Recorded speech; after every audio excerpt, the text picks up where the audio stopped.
Hello students. In the previous class हमने question number 12 तक complete कर लिया था।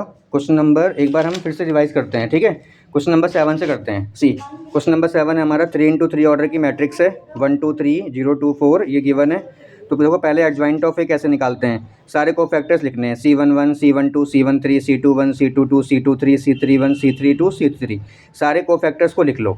अब कोफैक्टर्स 3 काम करने होते हैं एडजॉइंट में, कोफैक्टर्स को निकालना, दूसरा साइन चेंज करना इन चारों के, और तीसरा ट्रांसपोज करना। कोफैक्टर्स को निकालना, इन चारों के साइन चेंज करना और ट्रांसपोज करना। कोफैक्टर्स कैसे निकालेंगे, देखो C11 first row first column को छोड़ दो, इनकी क्रॉस मल्टीप्लाई करो, 10 माइनस का 0 10। फिर फर्स्ट रो सेकंड कॉलम को छोड़ो, 0 माइनस का 0 0। फर्स्ट रो थर्ड कॉलम को छोड़ो, 0 माइनस का 0 0। सपोज आप सी को C21 निकालना है तो सेकंड रो फर्स्ट कॉलम को छोड़ेंगे आप, तो 10 माइनस का 0 10। ऐसे करके आप सारे कोफैक्टर्स की वैल्यू निकाल लीजिए। अब उसके साइन चेंज करने हैं आपको चारों के, जो सर्कल्ड हैं वो पॉजिटिव हो तो नेगेटिव हो जाएगा, नेगेटिव हो तो पॉजिटिव हो जाएगा। और फिर आपको ट्रांसपोज भी करना है। ट्रांसपोज कैसे होता है, जैसे रोज़ हैं इनको कॉलम में कन्वर्ट करो, रोज़ को कॉलम में कन्वर्ट करो, रोज़ को कॉलम में कन्वर्ट करो, ट्रांसपोज हो गया। फाइनली हमारे पास एडजॉइंट ऑफ ए आ गया।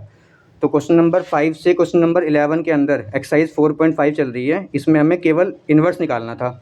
तो भाई इन्वर्स तो निकल ही जाएगा ना, क्योंकि इन्वर्स का फॉर्मूला क्या होता है, 1 upon determinant of A adjoint of A.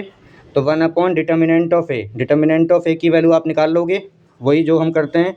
First row को हमने फिक्स किया, प्लस माइनस प्लस लगाया, डिटर्मिनेंट ऑफ ए निकाल लिया। मान लो कोई वैल्यू 5 आ रही है, एग्जाम्पल के लिए 5 आ रही है, वो आपने यहाँ लिख दी, और एडजॉइंट ऑफ ए आपने यहाँ लिख दिया। तो फाइनली ए इन्वर्स आ जाएगा। ए इन्वर्स में डिटर्मिनेंट ऑफ ए निकालना कोई बड़ी चीज़ नहीं है, एडजॉइंट ऑफ ए निकालना बड़ी चीज़ है।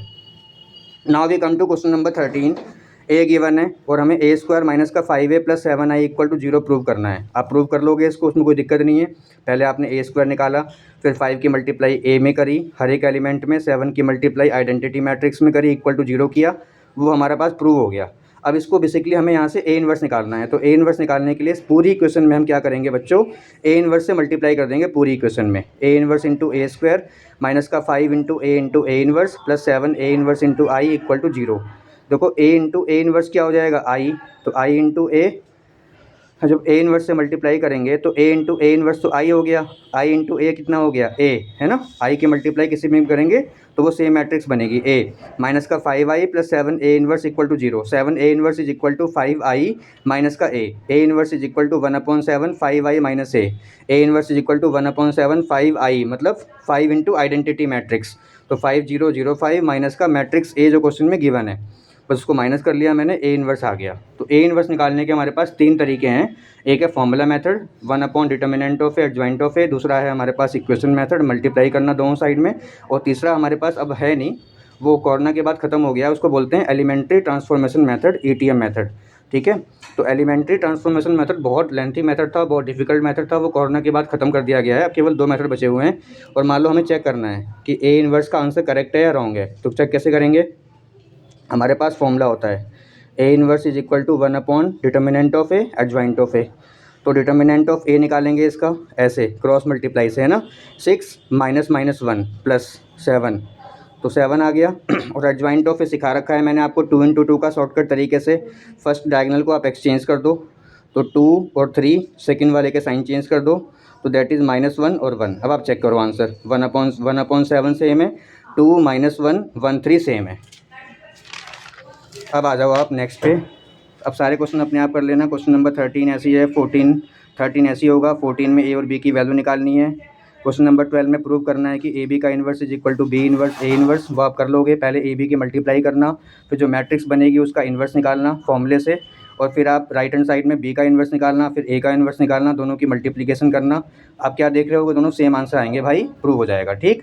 चलो क्वेश्चन नंबर 15 भी हमें पहले पूरी ये मैथमेटिकल जो एक्सप्रेशन है उसको पहले प्रूव करना है। प्रूव करना बड़ी बात नहीं है, उसके बाद जो लिखा हुआ है हैंस फाइंड ए इन्वर्स, उसको निकालने के लिए दोनों साइड में हमें ए इन्वर्स की इंटू करनी होगी, जैसे मैंने अभी करवाया है क्वेश्चन नंबर 13 के अंदर, बिल्कुल वैसे ही क्वेश्चन नंबर 15 होगा, 16 होगा, अपने आप कर सकते हो। क्वेश्चन नंबर 17 18 देखते हैं, मल्टीपल चॉइस क्वेश्चन। 17 क्वेश्चन के अंदर हमारे पास जो ऑर्डर है वो 3 इंटू 3 है, और हमें एडजॉइंट ऑफ ए निकालना है। तो एडजॉइंट ऑफ ए निकालने का फॉर्मूला होता है डिटर्मिनेंट ऑफ ए की पावर n-1, ऑर्डर कितना है 3, डिटर्मिनेंट ऑफ ए की power 2, which option is correct, option B is correct. Now we come to question number 18। बच्चों डिटर्मिनेंट ऑफ ए इनवर्स निकालना है, इसके लिए फॉर्मूला होता है बिल्कुल डायरेक्ट फॉर्मूला, याद कर लो, रट लो। इस बार ये क्वेश्चन पेपर में भी आया था, इस बार 2026 में क्वेश्चन आया था पेपर में। डिटर्मिनेंट ऑफ ए इनवर्स होता है 1 अपॉन डिटर्मिनेंट ऑफ ए। तो कौन सा ऑप्शन करेक्ट है, ऑप्शन बी हमारा करेक्ट है। इसके बाद आते हैं हम एक्सरसाइज 4.6 पे, जो कि है हमारी मैट्रिक्स मेथड।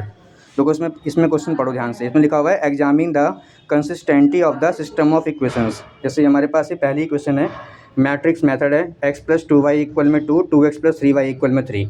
सबसे पहले हम क्या करेंगे, इस मैट ठीक है बच्चे, बाकी हम नेक्स्ट वीडियो में देखते हैं, ठीक है।